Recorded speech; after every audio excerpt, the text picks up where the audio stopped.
ଅଧ୍ୟାପକ ପ୍ରଦୀପ ଚନ୍ଦ୍ର ବାରିକ। ଆଜ୍ଞା ଜୟଗୁରୁ। ଜୟଗୁରୁ। ଆଜ୍ଞା ଜୟଗୁରୁ। वंदे लोकतिलकं साततवार्ता विभूषणं अमरकृत्य शरणं प्रबुदं लोकजीवनं प्रणय प्रमद जागदीपनं वंदे जीवन जीवनं सत्पुरुषं नमामि। प्राणर श्री ठाकुर जगजननी श्री लक्ष्मी माँ जुगाचार्य श्री बड़दा आजिर भरसा प्रधान आचार्य चरण में अनंत कोटि प्रणाम। पूज्य अमिता और ठाकुर परिवार समस्त चरण में अनंत कोटि प्रणाम।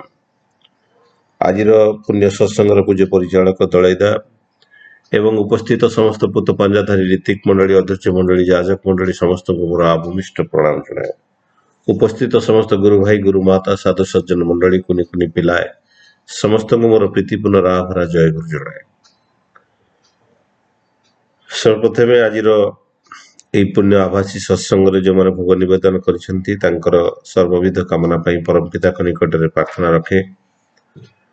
चांदोल धारावाहिक सत्संग दलैदा एवं तांकर टीम रो निरविच्छिन्न प्रयास भितर ये सत्संग आगे चली।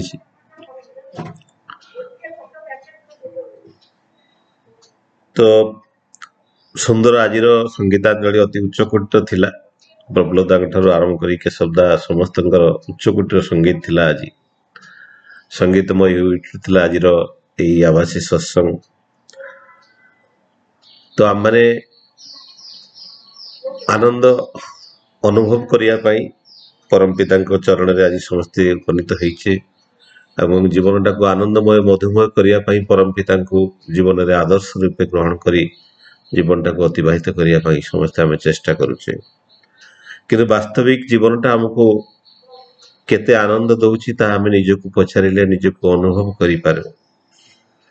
तेणु ये जीवनटा वास्तविक लाइफ इज ए जर्नी। जदि लाइफटा जर्नी होता ताहले आम आनंद पाऊ था, किंतु आम लाइफटा को गोटे रेस रे परिणत कर देइछु। रेस माने जेतेबेले दौड़िला बेले जड़े अन्य जन ठारू आगे जीवा पई चाहे से प्रकार रेसटा आम पई दुख दउछि। आम पई जेते प्रकार परिस्थिति सृष्टि होउछि आज जो स्ट्रेस हो कि एंजाइटी हो डिप्रेशन हो तार मूलत कारण होउछि we consider life as the race. मुझे कहे दुई जन लोक चांदल केन्द्रापड़ा पर्यंत आसतु चली चलिक आसतु ताले से जीवा बाटे अति आनंदर सहित ठाकुर कथा गपसप हो दुई जन जदि सत्संगी जाऊे अति आनंद बाटे कौटी बिना प्याज रसुण पकुड़ी मिल खाई चाहा पी आनंद उल्लास रे से केन्द्रापड़ा पर्यंत चली चली जाई पारथांते एवं बाटे गला बेले जदि समय हो पारथांता केन्द्रापड़ा सत्संग विहार रे मध्य जाई सेठी आनंद रे किछि समय अतिबाहित करी पुणी जाई केन्द्रापड़ा रे पहुंची जाते। अति आनंद रे से पथटा तांको पथक्रांत हवाकू पड़ता नहीं। किंतु जड़े से दी जन को जदि कह जाए तुम्हें केन्द्रापड़ा आस आ जी आगे पहुंचो ताको किछि प्राइज दिया जिवो ताहले कौन हम से दुई जन चलला भितर प्रथम गला बेले जो जाऊे परस्पर साहाଯ୍य सहानुभूति कई जड़े चली न पारे तो कांधे बसैक आउ जड़े नहीं जावाई चेष्टा कर किसी असुविधा हेले से तार सहायक हो पार। किंतु सेकेंड कंडीशन जो मुझे कहे जे तुम भितर जी आगे पहुंचो ताको किसी इनाम दिज्व प्राइज दिज्व ताले से दी जन जो चली चलिकी जीवे बाटे आ परस्पर सहित कथा हेबेनी परस्पर आ बंधुता नथिबो। दुई जन सत्संगी हेले मध्य दुई जन भितर बंधुता नथिबो शत्रुता थिबो परस्पर को पछरे पकई देवार से भाव थिबो एवं बाटे सत्संग विहार पड़िले मध्य सेठी क्या प्रेयर करिया को से जीवेनी कि सेठी किसी समय बितेया को जीवेनी।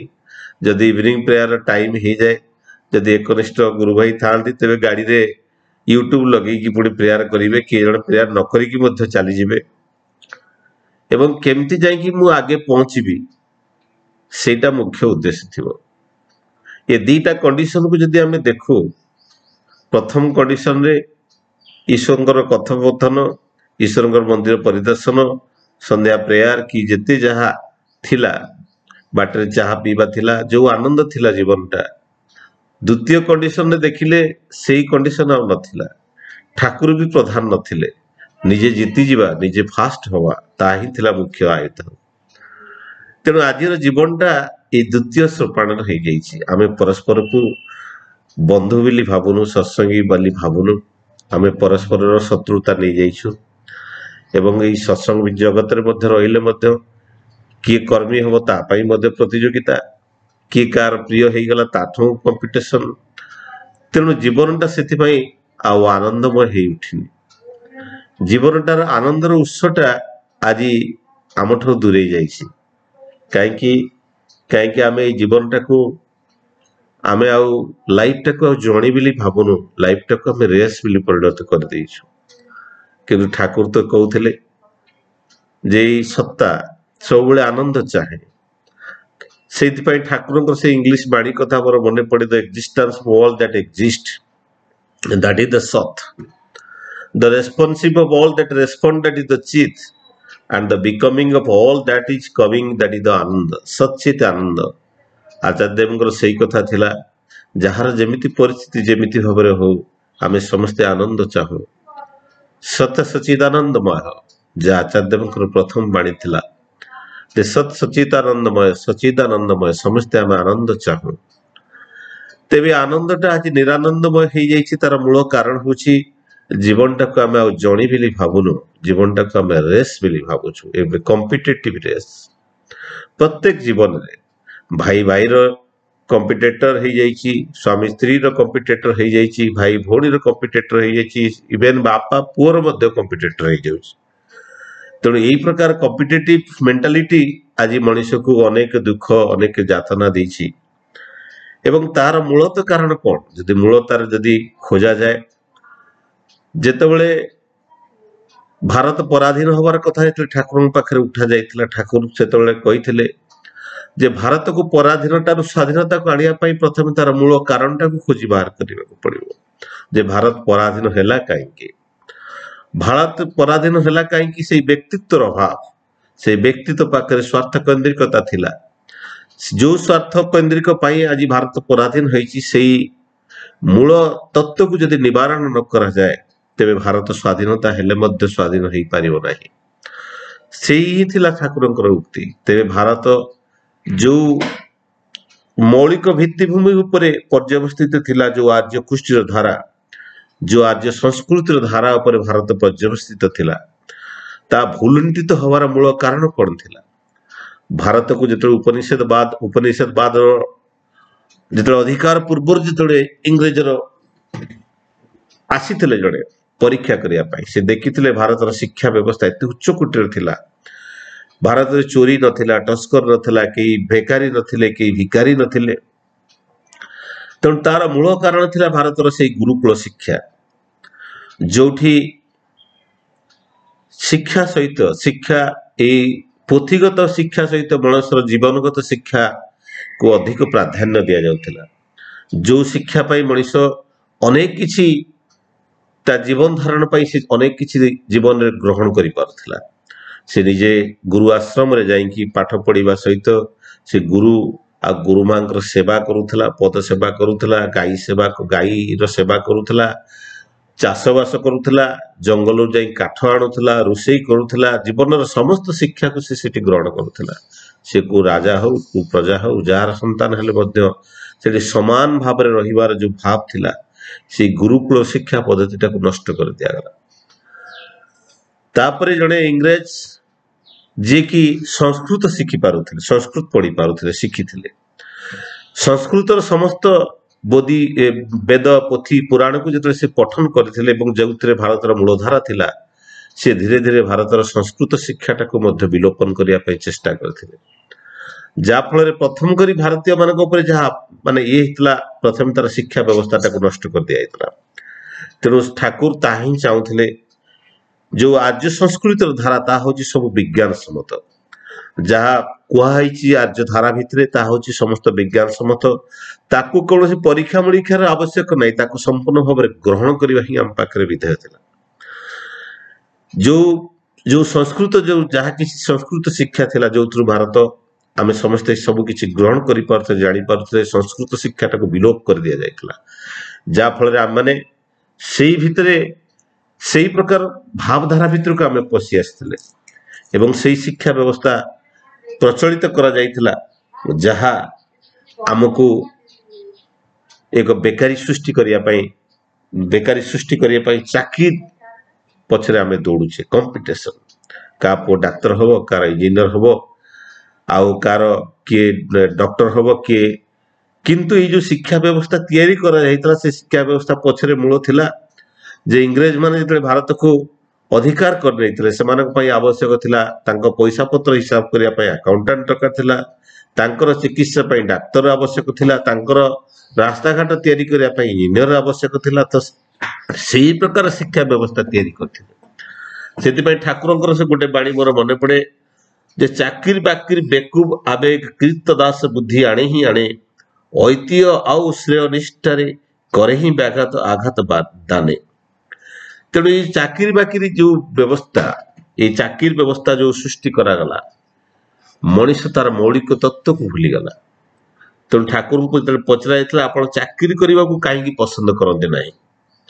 ଠାକୁର କହିଲେ ଚାକିରି ଜୀବନରେ ଗୋଟିଏ ଦିଗ ଛଡା ଅନ୍ୟ ଦିଗ ଗୁଡାକ ସବୁ ବିଲୁପ୍ତ ହୋଇଯାଏ ପଇସା ତ ରୋଜଗାର କରେ କିନ୍ତୁ ତା ଭିତରେ ଯୋଉ ବୈଶିଷ୍ଟ୍ୟଟା ତାର ନଷ୍ଟ ହେଇଯାଏ କିନ୍ତୁ ଯେଉଁମାନେ ସ୍ୱାଧୀନ ଭାବରେ ବ୍ୟବସାୟ ବା ଅନ୍ୟ କିଛି କରନ୍ତି ସେମାନଙ୍କର ରାସ୍ତା ଖୋଲା ଥାଏ ମଥା ଖୋଲା ଥାଏ ଯୋଗ୍ୟତା ମଧ୍ୟ ବଢେ ଚାକିରି ଏପରି ଏକ ଖରାପ ଜିନିଷ ଯେ ପୁରୁଷ ଚାକିରି କଲେ ପୁରୁଷାନୁକ୍ରମେ ଚାକିରିରେ ଝୁଙ୍କ ରହିଯାଏ ଆଉ ସେଇ ଚାକିରି କରୁ ମୁଁ ଚାହେଁ ନା ଠାକୁରଙ୍କର କଥା ତେଣୁ ଠାକୁର ଏଇ ଯୋଉ ଶିକ୍ଷା ବ୍ୟବସ୍ଥା ଆସିଥିଲା ଏଇ ଶିକ୍ଷା ବ୍ୟବସ୍ଥା ଆମକୁ ଚାକିରିମୁଖୀ କରିଦେଇଥିଲା ଏଇ ଯୋଉ ବର୍ତ୍ତମାନର ଯୋଉ ନ୍ୟାସନାଲ ଏଜୁକେସନ ପଲିସି ଯୋଉ ନୂଆ ଏଜୁକେସନ ପଲିସି ଆସିଛି ଠାକୁରଙ୍କର ସେ ଯୋଉ ଆଜିକି 100 ବର୍ଷ ପୂର୍ବେ ଠାକୁର ଯୋଉ ବିଧାନ ଦେଇଥିଲେ ଏଇ ନୂଆ ଏଜୁକେସନ ପଲିସି ସହିତ ତାର ମୂଳତଃ ଲିଙ୍କ ରହିଛି ଏଇ ଜୀବନଟାକୁ ରେସରୁ ଜଣିରେ କନଭର୍ଟ କରିବା ପାଇଁ କିଛି ବ୍ୟବସ୍ଥା ସୃଷ୍ଟି କରାଯାଇଛି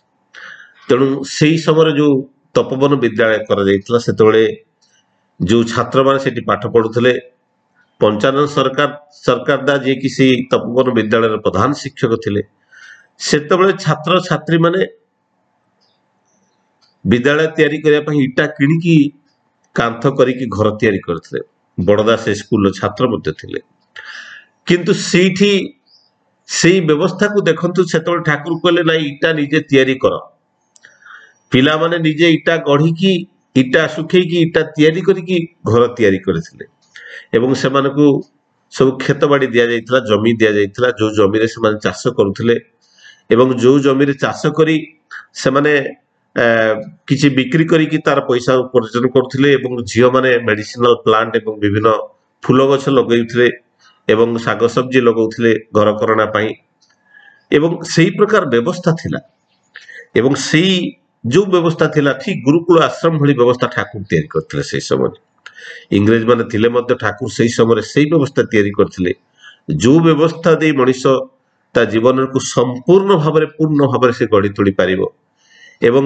ବେକାରୀ ଜୀବନ ସେ ଚାକିରି ସର୍ବସ୍ୱ ହେଇକି ବଞ୍ଚି ରହିପାରିବ ନାହିଁ ସେ ସ୍ୱାବଲମ୍ବୀ ହେଇ ବଞ୍ଚି ରହିପାରିବ ଏବଂ ଏଇ ସମୟରେ ଜଣେ ପଞ୍ଚାନନ ସରକାର ଜଣେ ଯେତେବେଳେ ଆସି କହିଥିଲେ ଯେ ଜଣେ ଛାତ୍ର ବିଲକୁଲ ପାଠ ପଢିବାର ଇଚ୍ଛା କରୁନାହିଁ ପଞ୍ଚାନନ ସରକାର ତାଙ୍କର ସେ କଥା ଶୁଣୁ ଶୁଣୁ ବହୁତ ବଦମାସ ହଉଛି ପଛରେ ବସୁଛି ବହୁତ ଇଏ କରୁଛି ଠାକୁର ସାଙ୍ଗେ ସାଙ୍ଗେ ତାକୁ କହିଥିଲେ ସେ ଏ ଦାଦାଙ୍କର ପୁଅ ବୋଧେ ହେଇଥିବ ତା ମାନେ ପିତାମାତାଙ୍କର ବୈଶିଷ୍ଟ୍ୟ ହିଁ ଆମ ସନ୍ତାନ ସନ୍ତତିଙ୍କର ଚରିତ୍ରକୁ ତିଆରି କରେ ତେଣୁ ପିଲାମାନେ ତାଙ୍କର ବାପା ମାଙ୍କର ବୈଶିଷ୍ଟ୍ୟକୁ ନେଇକି ନିଜର ପରିଚୟ ସୃଷ୍ଟି କରନ୍ତି ତ ଠାକୁର କହୁ କହୁ ଜାଣିଦେଲେ ସେ ତାର ପୁଅ ହେଇଥିବ ବୋଲି ଏବଂ ଠାକୁର କହିଲେ ତାକୁ ମୋ ପାଖକୁ ଡାକ ଯେତେବେଳେ ତାକୁ ଡକାଗଲା ଏବଂ ତାକୁ ଠାକୁର ପଠେଇଲେ ଯେ ତୁ ଫିଲ୍ମ ଦେଖିବାକୁ ଭଲ ପାଉ ସେ କହିଲେ ହଁ ତାକୁ ଠାକୁର ପଇସା ଯୋଗାଡ଼ କରି ତୁ ଫିଲ୍ମ ଦେଖିବା ପାଇଁ ପଠେଇଲେ ଏବଂ ଗଲାବେଳେ କହିଲେ ଠାକୁର ଯେ ଫିଲ୍ମର ପ୍ରତ୍ୟେକ ଜିନିଷ ତୁ ଆସି ମତେ କହିବୁ ଏବଂ ସେ ଫିଲ୍ମର ପ୍ରତ୍ୟେକ ସଂଳାପ ପ୍ରତ୍ୟେକ ଲାଇନକୁ ସେ ଆସି ଠାକୁରଙ୍କ ପାଖରେ ବ୍ୟାଖ୍ୟା କରି କହିଥିଲା ଏବଂ ସେତେବେଳେ ଠାକୁର କହୁଥିଲେ ପଞ୍ଚାନନ ସରକାର ତାଙ୍କୁ ଦେଖ ତମେ କହୁଛ ତାର ମନେ ରଖିବାର ଇଚ୍ଛା ନାହିଁ ପାଠ ପଢିବାର ଇଚ୍ଛା ନାହିଁ ଦେଖ କେତେ ସୁନ୍ଦର ଭାବରେ ସେ ପ୍ରତ୍ୟେକ ଜିନିଷଟାକୁ ମନେ ରଖିଛି ତେଣୁ ଶିକ୍ଷକର ଆବଶ୍ୟକତା କଣ ତେଣୁ ଶିକ୍ଷକର ଆବଶ୍ୟକତା ହଉଛି ଖାଲି ପାଠ ପଢେଇବା ନୁହେଁ ତା ଭିତରେ ପାଠ ପଢେଇବାର ଇଚ୍ଛା, ସେଇ ଇଚ୍ଛା ଶକ୍ତିକୁ ଜାଗ୍ରତ କରିଦେବା ହିଁ ତାହା ହଉଛି ମାନେ ଛାତ୍ରଛାତ୍ରୀ ମାନେ ଶିକ୍ଷକର ପ୍ରଥମ ଦାୟିତ୍ୱ। ତେଣୁ ଏବଂ ସେଇ ଦାୟିତ୍ୱ ଯଦି ପାଠ ପ୍ରତି ଭଲ ପାଇବାଟା ତା ଭିତରେ ଯଦି ବୃଦ୍ଧି କରି ଦିଆଯାଇପାରେ, ତାହେଲେ ସେ ଅତ୍ୟନ୍ତ ଭଲ ଭାବରେ ପାଠ ପଢିପାରେ। ତାପରେ ପଞ୍ଚାୟତ ସରକାର ପୁଣି ଥରେ ଆସି କହିଥିଲେ ଯେ ମୁଁ ଆଉ ଏଠି ପଢେଇ ପାରିବିନି, ପିଲାମାନେ ଭଲ ପିଲାମାନେ ଆସୁନାହାନ୍ତି, କେହି ଇଣ୍ଟେଲିଜେଣ୍ଟ ଷ୍ଟୁଡେଣ୍ଟ ନାହାନ୍ତି, କାରଣ ସେ ତ ଡବଲ MA ବାଲା, ବହୁତ ଉଚ୍ଚ ଶିକ୍ଷିତ, ମ୍ୟାଥମେଟିକ୍ସରେ MA କରିଥିଲେ ଏବଂ ତାଙ୍କର ଶିକ୍ଷାଗତ ଯୋଗ୍ୟତା ଏବଂ ତାଙ୍କର ଇଣ୍ଟେଲିଜେନ୍ସ ବହୁତ ଅଧିକ ଥିଲା। ଏବଂ ଯେତେବେଳେ ସେ କଥା କହିଲେ ଯେ ଇଣ୍ଟେଲିଜେନ୍ସ ନାହିଁ ବୋଲିକି, ଠାକୁର ତାଙ୍କୁ କହିଲେ ଯେ ଇଣ୍ଟେଲିଜେନ୍ସଟା ଯେ ଭଲ ପାଇବାରୁ ଆସେ। ସେଇ ଆପଣ ଯଦି ଦେଖିବେ ସେଇ ଇଣ୍ଟେଲିଜେନ୍ସଟା ଆଜି ଆମେ ପରିବାରରେ ଛାତ୍ରମାନଙ୍କର ଇଣ୍ଟେଲିଜେନ୍ସଟା ଆମେ ବୃଦ୍ଧି କରିପାରୁନୁ। ସନ୍ତାନ ସନ୍ତତିକୁ ଆମ ପ୍ରତି ତାଙ୍କ ପ୍ରତି ଭଲ ପାଇବାଟା ଆମର ଆସକ୍ତିପୂର୍ଣ୍ଣ ହେଇଯାଇଛି। ମୁଁ ମୋ ସନ୍ତାନକୁ ଭଲ ପାଏ, ମୁଁ ଚାହେଁ ସେ ଇଞ୍ଜିନିୟର ହଉ, ଡାକ୍ତର ହଉ, କି ଭଲ ପାଠ ପଢୁ, କ୍ଲାସରେ ଫାଷ୍ଟ ହଉ। ଯଦି ସେ କ୍ଲାସରେ ଫାଷ୍ଟ ନହେଲା, ତା ପ୍ରତି ମୋର ଭଲ ପାଇବାଟା କମ ହେଇଯାଏ ଏବଂ ତାକୁ ଯେତେ ପଇସା ଖର୍ଚ୍ଚ କରିବାକୁ ଦିଏ ତାକୁ କମ କରିଦିଏ। ଯଦି ସେ ମୋ କଥା ନ ମାନେ ତାହେଲେ ମୁଁ ତାକୁ କମ କରିଦିଏ। ମୁଁ ତାକୁ ତା ଅବସ୍ଥାରେ ଯଦି ଭଲ ପାଏ ତାହେଲେ ହଉଛି ଭଲ ପାଇବା, ଏବଂ ମୁଁ ଯଦି ମୋ ଇଚ୍ଛା ଅନୁସାରେ ତାକୁ ଗଢି ତୋଳିବା ପାଇଁ ଚାହେଁ, ତେବେ ସେଇଟା ଆଉ ଭଲ ପାଇବା ନୁହେଁ, ସେ ହଉଛି ଆସକ୍ତି। ତେଣୁ ଆମେ ସନ୍ତାନ ସନ୍ତତିକୁ ଯୋଉ ଭାବରେ ଆମେ ତିଆରି କରୁ, ସେଇ ଭଲ ପାଇବା ଭିତରେ ହିଁ ତାର ଇଣ୍ଟେଲିଜେନ୍ସଟାକୁ ବୃଦ୍ଧି ହୁଏ। ସେଇ କଥାଟାକୁ ପଞ୍ଚାୟତ ସରକାର ଗ୍ରହଣ କରିବା ପାଇଁ ଚାହିଁନଥିଲେ ଏବଂ ଦିନେ ଶୀତୁଆ ସକାଳରେ ପଞ୍ଚାୟତ ସରକାର ବସିଛନ୍ତି ଏବଂ ପାଖରେ କୁକୁର ମାନେ ବହୁତ ଜୋରେ କେଁ କେଁ କରି ଶବ୍ଦ କରି କରୁଥାନ୍ତି। ଠାକୁର ପଞ୍ଚାୟତ ସରକାର ତାଙ୍କୁ କହିଲେ, ସରକାର ଯାଇକି ଦେଖୁନ একবার। ସେତେବେଳେ ଦେଖିଲେ ଯେ ସେ ଆସି କହିଲେ ଯେ ଗୋଟେ କୁକୁର 5ଟା ଖଣ୍ଡେ ଛୁଆ ଜନ୍ମ କରିଛି, ଆଉ ସେଇମାନେ କେଁ କେଁ କରୁଛନ୍ତି। ଠାକୁର କହିଲେ ତା ଭିତରୁ ଗୋଟେ କୁକୁରକୁ ତମେ ନେଇ ଆସ। ପଞ୍ଚାୟତ ସରକାର ଗୋଟେ କୁକୁର ଛୁଆକୁ ଆଣିଲେ, ଠାକୁରଙ୍କ ନିର୍ଦ୍ଦେଶରେ ସେ ତାଙ୍କୁ ତାଙ୍କ କ୍ୱାର୍ଟର ରଖିକି ତାକୁ ଲାଳନ ପାଳନ କଲେ ଏବଂ ତାଙ୍କୁ ଲାଳନ ପାଳନ କରିବା ଭିତରେ ଦେଖାଗଲା ସେ କୁକୁର ପଞ୍ଚାୟତ ସରକାର ତାଙ୍କର ଅତି ପ୍ରିୟ ହେଇ ଉଠିଲା। ପଞ୍ଚାୟତ ସରକାର ମାନେ ଯେତେବେଳେ ଠାକୁର ବସିଛନ୍ତି ନାଟ ମଣ୍ଡପରେ, ସେ ଦେଖି ସାରିଲା ପରେ ଯାଇକି ପଞ୍ଚାୟତ ସରକାର ତାଙ୍କର ଲୁଗାକୁ ଟାଣି ଟାଣିକି ଆଣିକି ପହଞ୍ଚେଇ ଦିଅନ୍ତି ଯେ ଠାକୁର ଆସିଗଲେଣି ବୋଲି। ପଞ୍ଚାୟତ ସରକାର ତାଙ୍କ ପଛେ ପଛେ ସେ ଯାଉଥାନ୍ତି ଏବଂ ଏମିତି କିଛି ଦିନ ଗଲା ପରେ ପଞ୍ଚାୟତ ସରକାର କଲିକତା ଯାଇଥାନ୍ତି। ସେ ଆସିକି ପ୍ରଥମେ ଆସିକି ଠାକୁରଙ୍କ ପାଖକୁ ଆସିକି ଦେଖନ୍ତି, ଠାକୁର ବସିଲା ପରେ ଲାଞ୍ଜୁଡ଼ ହଲାନ୍ତି, ତାପରେ ପଞ୍ଚାୟତ ସରକାର ତାଙ୍କୁ ଡାକିବା ପାଇଁ ଚାଲି ଯାଆନ୍ତି। ଏତେ ଇଣ୍ଟେଲିଜେନ୍ସ ପାୱାର ତାଙ୍କର ଥିଲା। ପଞ୍ଚାୟତ ସରକାର କଲିକତା ଯାଇଛନ୍ତି, ଫେରି ନାହାନ୍ତି, ରାତିରେ ଅତ୍ୟନ୍ତ ଅଧିକ ରାତିରେ ସେ ଫେରିଛନ୍ତି। କୁକୁର କିନ୍ତୁ ଆସିଗଲା, ଠାକୁରଙ୍କୁ ଦେଖିଲା ଏବଂ ଲାଞ୍ଜ ହଲେଇକି ଚାଲିଯିବାକୁ ଯେତେବେଳେ ଲାଗିଲା, ଠାକୁର କହିଲେ ପଞ୍ଚାୟତ ସରକାର କାଲି ରାତିରେ ବୋଧେ ପଳେଇ ଆସିଛନ୍ତି କଲିକତାରୁ। ଯେତେବେଳେ ଭକ୍ତମାନେ ପଚାରିଲେ ଠାକୁର ଆପଣ କେମିତି ଜାଣିଲେ ସରକାର ଆସିଛନ୍ତି ବୋଲି, ନା ତା କୁକୁର ଆସିକି ଲାଞ୍ଜ ହଲେଇକି ଚାଲିଗଲା। ଏବଂ ଯେମିତି ଗଲା ପଞ୍ଚାୟତ ସରକାର ମାନେ ଲୁଗାକୁ ଟାଣି ଟାଣି ଧରିକି ଆସିଲେ। ଠାକୁର କହିଲେ ତାଙ୍କୁ, ସରକାର ଆପଣ କୁହନ୍ତୁ ସେ 2ଟା ଗୋଡ ଟେକିକି ଛିଡା ହଉ, ଗୋଟାଏ ଗୋଡ ଟେକୁ, 2ଟା ଗୋଡ ଟେକୁ, ଯେମିତି କହିଲେ ପଞ୍ଚାୟତ ସରକାର ସେ କୁକୁର ସବୁ ଠିକ ସେମିତି ଭାବରେ କରିଲେ ଏବଂ ତା ମା ପାଖରେ ବଢୁଥିବା ସେ କୁକୁର ମାନଙ୍କୁ ପଞ୍ଚାୟତ ସରକାର ତାଙ୍କୁ ଠାକୁର କହିଲେ ସେ ଅନ୍ୟ କୁକୁର ମାନଙ୍କୁ କହିଲେ ସେ ସେମିତି କରିବେ, ଯେମିତି ତୁମେ କହୁଛ 2 ଗୋଡ ଟେକ, ଗୋଟେ ହାତରେ ଟେକ, ନମସ୍କାର କର, ସବୁ କରୁଛି, ସେ କୁକୁର ମାନେ କରିବେ କି? ପଞ୍ଚାୟତ ସରକାର କହିଲେ ନା, ସେ ସେମିତି କରିବେ। ସେଇଠି ପଞ୍ଚାୟତ ସରକାର ବୁଝିପାରିଥିଲେ ଯେ ପ୍ରେମ କେମିତି ଇଣ୍ଟେଲିଜେନ୍ସଟାକୁ ବୃଦ୍ଧି କରାଏ, ଏଇ ଭଲ ପାଇବାଟା କେମିତି ଇଣ୍ଟେଲିଜେନ୍ସଟାକୁ ବୃଦ୍ଧି କରାଏ। ସରକାର ତାଙ୍କର ସେ କୁକୁର ପ୍ରତି ସେଇ ଭଲ ପାଇବାଟା ସେଇ ଇଣ୍ଟେଲିଜେନ୍ସ ପାୱାରଟାକୁ କେମିତି ବୃଦ୍ଧି କରାଇଥିଲା, ସେଇଥିରୁ ଜଣା ପଡୁଥିଲା। ସେଇଥିପାଇଁ ଏଇ ଯୋଉ ଶିକ୍ଷକର ଭୂମିକା ଶିକ୍ଷା ବ୍ୟବସ୍ଥା ଭିତରେ ଅତ୍ୟନ୍ତ ଗୁରୁତ୍ୱପୂର୍ଣ୍ଣ।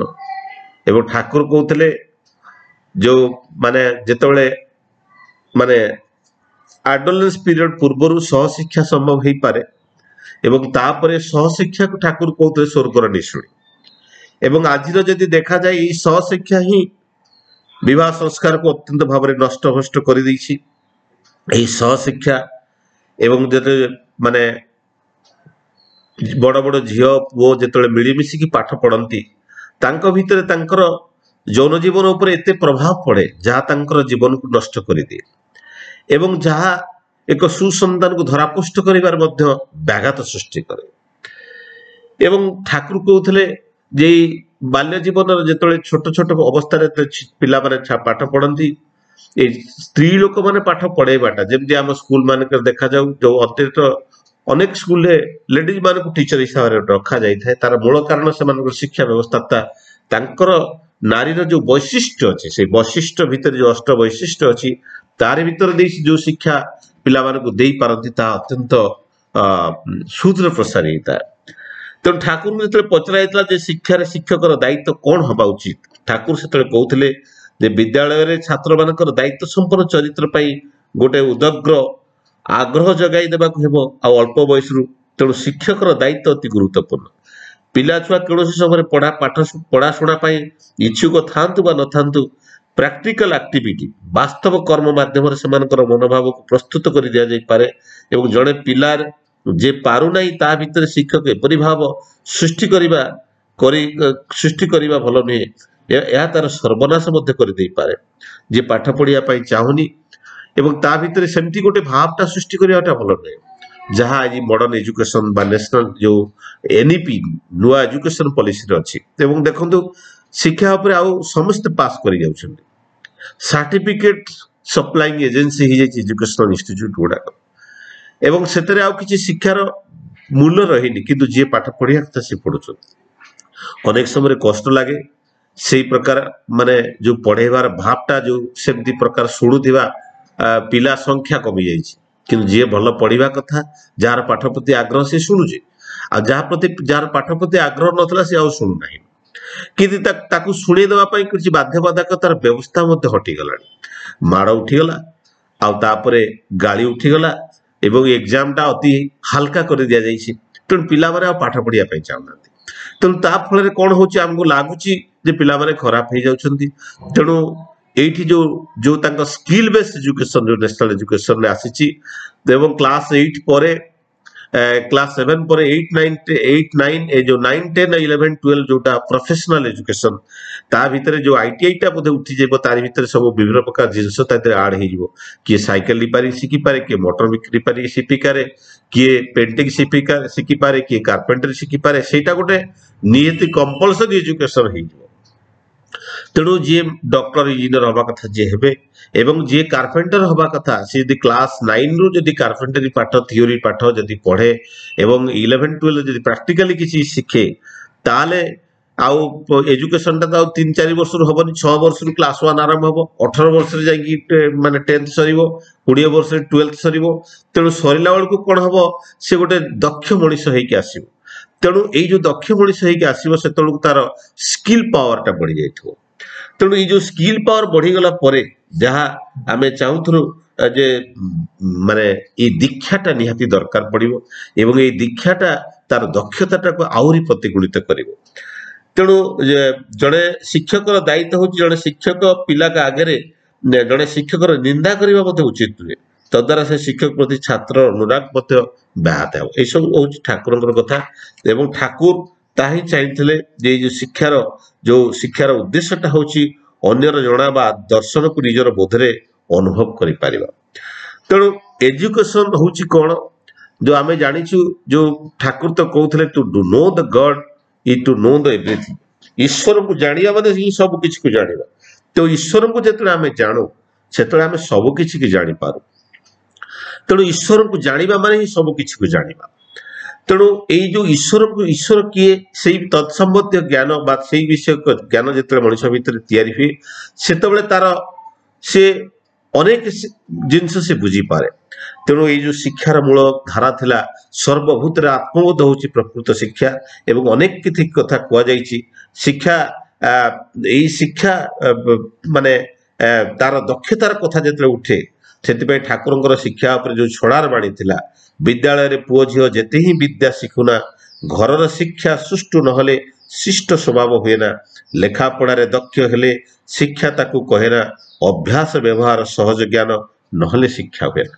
से अभ्यास व्यवहार सहज ज्ञान जो व्यवस्था ठाकुर से समय जो माने तपोवन विद्यालय भितर से तैयारी कर देथिले सेईटाकू नेकी आमको आगु को बाड़ी बढ़िया पाई ठाकुर चाहिए एवं यही जो आमर जो उपनिषद बाणी अच्छी विद्यालय मानकर लेखा अच्छी जे विद्या ददाति विनयम विनयम विद्या ददाति विनयम विनयम याति पात्रताम पात्रताम धनम प्रणति धन धर्मम ततः सुखम तेणु ये जदि आम देखू तो फास्ट हूँ कौन ना विद्या मनीष भितर गोटे विनयता सृष्टि करे गोटे विनय स्वभाव सृष्टि करे जहाँ आज आउ सृष्टि कर पारुनी बोधे तेणु ये विनय कहीं सृष्टि कर पारुनी कारण से कॉम्पिटिटिव मेंटालिटी भितर को आम चली जाइए life is race life is not a journey हो जाइए तेणु वास्तविक तामने ये जो विनय स्वभाव विद्या ददाति विनय यदि जो बाणी अच्छी जदि आम बुझू जे प्रथम विद्याटा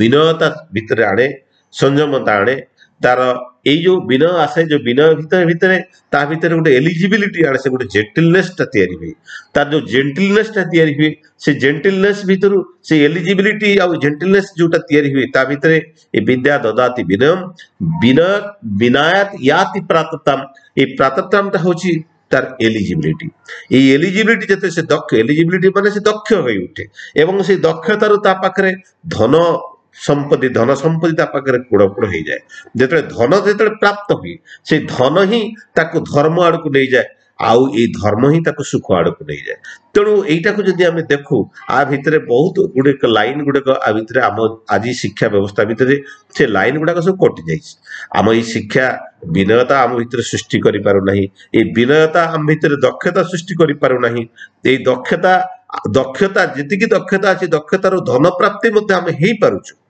किंतु धनरु धर्म आड़ को आम जापार से धन पछरे रही रही जीवनटा चली जाऊँगी तेणु धनरु आ धर्म आड़ को जापार आ धर्मरु सुख आड़ को जापार तेणु जीवन में सुख जहाँ मु प्रथम आरंभ करी जो सुख आनंद से आनंद टिकक आम पाइपर कारण से आनंद ठार आम दूरे को चली जाइछु कहीं the life is not a journey life is race बोलिक आम भावी नहींचु जापाई आम भितर से हापिनेस टा चली जापर मोर मन पड़े ठाकुर कहते 5 वर्ष भितर गोटे सन्तान तार समस्त शिक्षाटा को समाप्त करें तेणु ये 5 वर्ष भितर जो शिक्षाटा समाप्त हुए 5 वर्ष भितर आम कौन पढ़ू गोटे छुआटा 5 वर्ष भितर कौन पढ़े आम जाचु जे माने जो अभिमन्युर कथा से आम बुझू जे माँ पेटर जड़े शिक्षा ग्रहण करे ता अभिमन्युर कहानी जना पड़े तेणु माँ पेटर जदि शिक्षा आरंभ हुई माँ हूँ प्रथम शिक्षक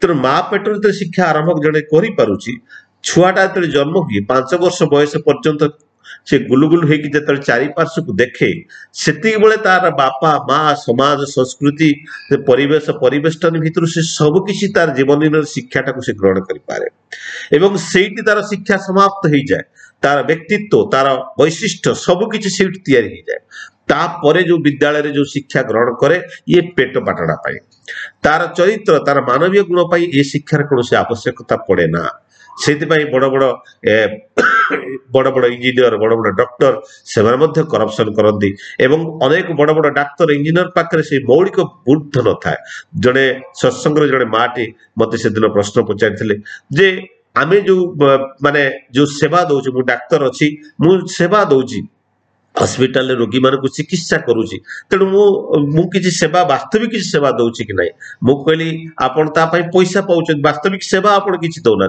तापर आप जहाँ जो मन भीतर जदि से जो रोगी जदि आपण भीतर जो दया आदि भीतर आपण प्रति अन्य मान प्रति जो स्नेह अच्छी वास्तव सेवा तेणु वास्तविक आम अनेक पैसा नहीं तो काम करा मूलत सेवा नुहे तेणु शिक्षा से व्यवस्था को आनी तेणु शिक्षा समस्त को सुख दौ आनंद दौ ता ही चाहे एवं परम पिता निकट में प्रार्थना करी मोर वक्तव्य विराम दूची वंदे पुरुषोत्तम वंदे पुरुषोत्तम वंदे पुरुषोत्तम दादा जय गुरु दादा